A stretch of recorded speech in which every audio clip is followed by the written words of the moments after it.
Здравствуйте, мои дорогие. Я знаменитая фея-сказочница. А это все мои сказки. Так, какую сегодня вам сказку рассказать? Ну-ка. Так, может быть, эту? Нет, эту я расскажу вам потом.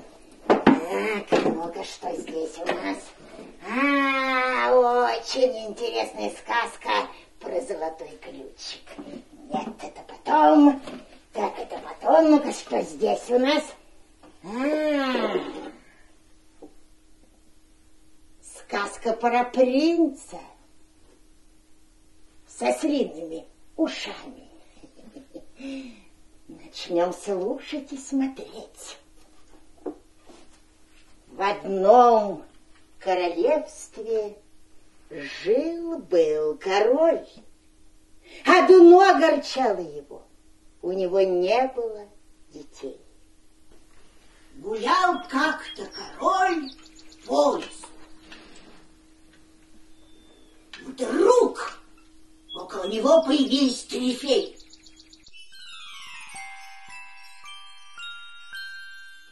Король рассказал им о своем несчастье. Жалились над ним волшебницы, обещали ему помочь и сказали, что ровно через год и 1 день у него родится долгожданный ребенок. И точно, ровно в назначенный срок королева родила прелестного маленького мальчика. Ночью около колыбели новорожденного появились 3 добрые феи, чтобы по старинному обычаю наградить малютку своими дарами. Первая фея, самая молодая из них, сказала: ты будешь самым красивым юношей на свете. Ты будешь храбр и благороден, как лев. Обещала другая. Когда 3-я фея, старшая из них, услышала, какими прекрасными качествами наделили ребенка ее подруги, она с минуту подумала, а затем совсем близко, подойдя к колыбели, прошептала: а чтобы ты никогда не зазнавался, я награжу тебя ослиными ушами. После этого феи исчезли. То, что они пожелали, сразу же начало исполняться. Маленький принц рос не по дням, а по часам. И чем прекраснее он становился, тем храбрее и честнее делалось его сердце. Но горе при этом вырастали все длиннее и длиннее его серые ослиные уши. Король с королевой были в ужасе. Какое ужасное будущее ждало их единственного наследника, ведь не мог же управлять страной принц со свиными ушами. Они всячески старались скрыть это. Никто и никогда не видел малютку без шапочки или билета. Малютка все рос и рос, пока не превратился, наконец, в прекраснейшего из смертных.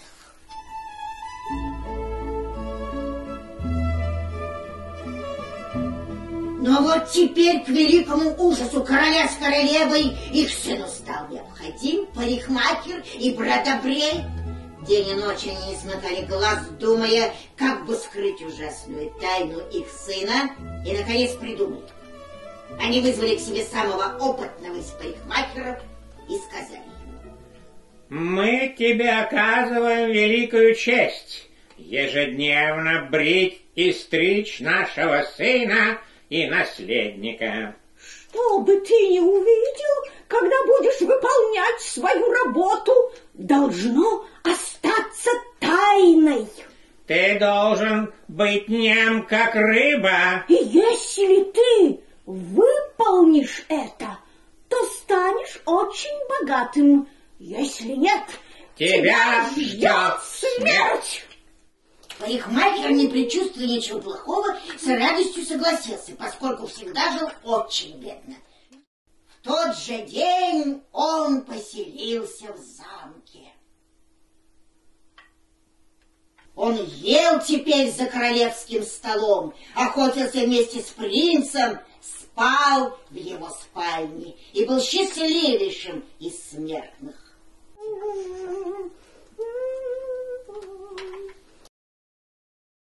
Так прошло немало времени, и вдруг парикмахер занемог. Болезнь его была самая обычная. Ему хотелось очень поделиться с кем-нибудь своим секретом, а поскольку он смертельно боялся это сделать, то сделался очень нервным, и все буквально валилось у него из рук. Ему становилось все хуже и хуже. И вот однажды, не в силах больше терпеть эти муки, он отправился в лес к старому отшельнику попросить у него совета.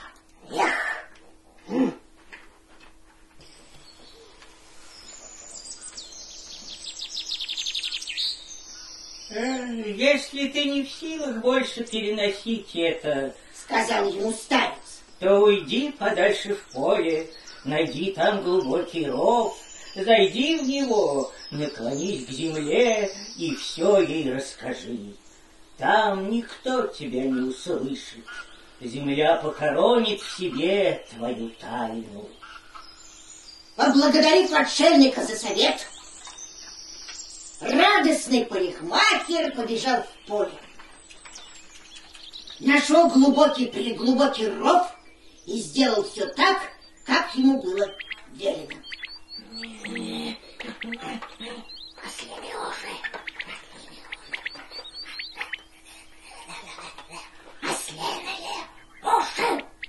Ему сразу стало же легко. Болезнь прошла, и весело напевая, он отправился во дворец. Прошло немало времени. Парикмахер уже во всем забыл, а на том месте, где он побывал, вырос высокий тростник. Однажды мимо проходили пастухи. Увидев тростник, они обрадовались, срубили его и наделали ему множество прелестных дудочек. Но вот как ни странно, какую бы мелодию пастухи не играли, дудочка пела одно и то же. У нашего принца слиные уши, у нашего принца слиные уши. У нашего принца слиные уши, у нашего принца слиные уши. Вскоре история о необыкновенных дудочках распространилась по всему королевству. Слухи дошли до короля. Предчувствуя беду, он велел позвать пастухов и заставил их играть на этих дудочках. Как бедные юноши не старались, дудочки пели одно и то же. У нашего принца ослиные уши. Король пришел в бешенство. Позвать парикмахера! Где этот мерзавец? Иди ко мне! Что ты наделал? Как ты посмел? Это же невыносимо! Ты будешь казнен! Испуганный парикмахер все рассказал ему, и разгневанный король приказал убить его. В то время, когда глашатый зачитывал приказ короля смертной казни, а палач вынимал из ножен свой меч, в зал вбежал молодой принц и воскликнул: Прошу вас, отец, не делайте этого. Чем виноват этот бедный парикмахер, если он всего лишь сказал правду? Так пусть же все узнают об этом. А я обещаю быть хорошим королем, несмотря на то, что у меня ослиные уши. Парикмахер был спасен, но тут же, к великому изумлению короля с королевой и всех придворных, уши принца начали на глазах уменьшаться, пока не превратились в обычные человеческие. Фея, наложившая на него заклятие, увидела, что сердце его не возгордилось, и сняла с него заклятие. Все были рады, смеялись и плакали от счастья. Рад был король, рада была королева, рады были министры придворные, и, конечно же, больше всех рад был принца.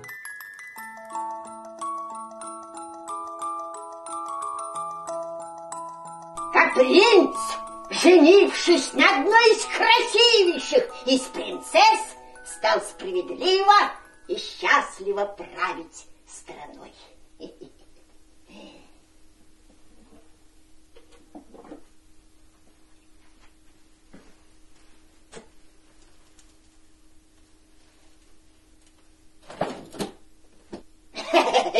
Совсем забыла пожелать вам спокойной ночи и сладких снов. А мне пора.